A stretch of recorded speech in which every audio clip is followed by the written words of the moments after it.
வணக்கம். நான் உங்கள் ஜெயா. இன்றைக்கி நம்ம இந்த வீடியோவில் லெனர்ட் ஜே டேவிஸ் எழுதின டிசபிலிட்டி பவர் அண்ட் கல்ச்சர் இந்த புக்கோடைய இன்ட்ரடக்ஷனுடைய சம்மரியை பார்க்கலாம் வாங்க.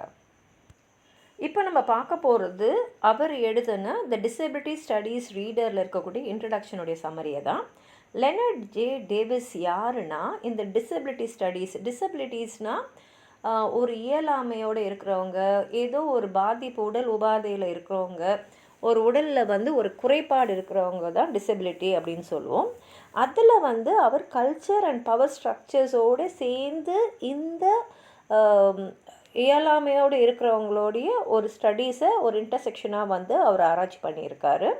இந்த டிசபிலிட்டி ஸ்டடீஸ் ரீடர் தான் இந்த ஃபீல்டில், அதாவது இந்த குறைபாடு இருக்கிறவங்களுக்காகவே அமையக்கூடிய ஒரு டெக்ஸ்ட்டாக இந்த டிசபிலிட்டி ஸ்டடீஸ் ரீடர் அமைஞ்சிருக்கு. ஏன்னா இது இந்த குறைபாடு உள்ளவங்களை நம்ம எப்படி பார்க்குறோம் அப்படின்றது சமுதாய கண்ணோட்டத்தோடு அவர் இதில் சொல்லியிருக்காரு. இதில் அவர் என்ன சொல்கிறாருன்னா, குறைபாடுன்றது வெறும் உடல் ரீதியாக மருத்துவ ரீதியாக மாத்திரம் கிடையாது. இது சமுதாயத்தில் கல்ச்சுரலாகவும் பொலிட்டிக்கலாகவும் ஃபார்ம் ஆன ஒரு உருவம் தான் இது. அவர் என்ன சொல்கிறாருன்னா, வரலாற்றுப்படி சமுதாயப்படி பார்த்திங்கன்னா இதுதான் நார்மல் அப்படின்னு அவங்களே ஒரு கட்டமைச்சிருக்காங்க. அந்த நார்மலில் தாண்டியோ மீறியோ இல்லை அதுலேருந்து ஏதோ குறையோடு இருக்கிறவங்கள நம்ம இவங்கெல்லாம் குறைபாடு உள்ளவர்கள் அப்படின்னு மார்ஜினலைஸ் பண்ணிடுறோம், ஒரு தள்ளி வச்சிடுறோம். அப்போ அவர் என்ன சொல்கிறாருன்னா, இதில் பார்த்திங்கன்னா இஷ்யூஸ் ஆஃப் பவர் இருக்குது, இன்ஸ்டிடியூஷன்ஸ் இருக்குது, பாலிசிஸ் இருக்குது, கல்ச்சுரல் நரேட்டிவ்ஸ் இருக்குது. இதெல்லாம் சேர்ந்து தான் இந்த குறைபாடு உள்ளவங்கள கொஞ்சம் குறைவாக நம்ம பார்க்குறோம். அதே சமயத்தில் இந்த மாதிரி குறைபாடு உள்ளவங்கள நம்ம என்ன பார்க்குறோன்னா, ஒரு பரிதாபத்துக்குரியவங்கள பார்ப்போம். இல்லைன்னா மற்றவங்களே அப்படியே இன்ஸ்பயர் பண்ணக்கூடிய ஒரு ஹீரோஸ் மாதிரி, ஒரு ஆனா பெண் யார் இருந்தாலும் அவங்க மற்றவங்களுக்கு ஒரு முன்னோடியாக அவங்க ஒரு பெரிய லெவலில் வைக்கிற மாதிரி தான் பார்ப்போமே தவிர, சம மனிதர்களை நம்ம பார்க்குறதே இல்லை. ஒன்று நம்மளோட குறைவாக பார்ப்போம், இல்லை நம்மளோட ரொம்ப உயர்வாக, இந்த குறைபாடெல்லாம் இருக்கும் போதே இவங்க இவ்வளோ சாதிச்சிருக்காங்க அப்படின்ற மாதிரி தான் நம்ம பார்ப்போம் அப்படின்றத சொல்கிறாரு.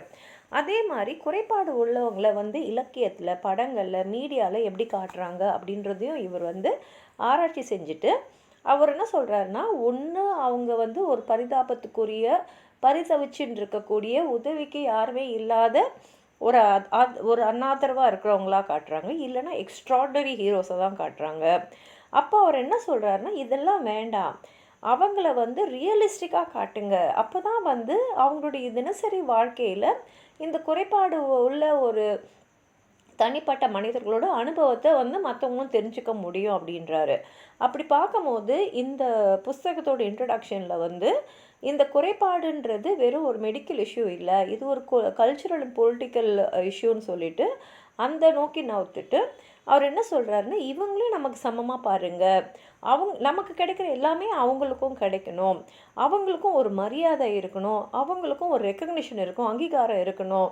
இதெல்லாம் நம்ம இந்த டிசபிலிட்டி ஸ்டடீஸில் கொண்டு வரணும் அப்படின்றது தான் இந்த புத்தகத்தோட நோக்கம்னு சொல்லியிருக்காரு. உங்களுக்கு எதாவது சொல்ல நினச்சிங்கன்னா கீழே இருக்கிற கமெண்ட் பாக்ஸில் எழுதுங்க.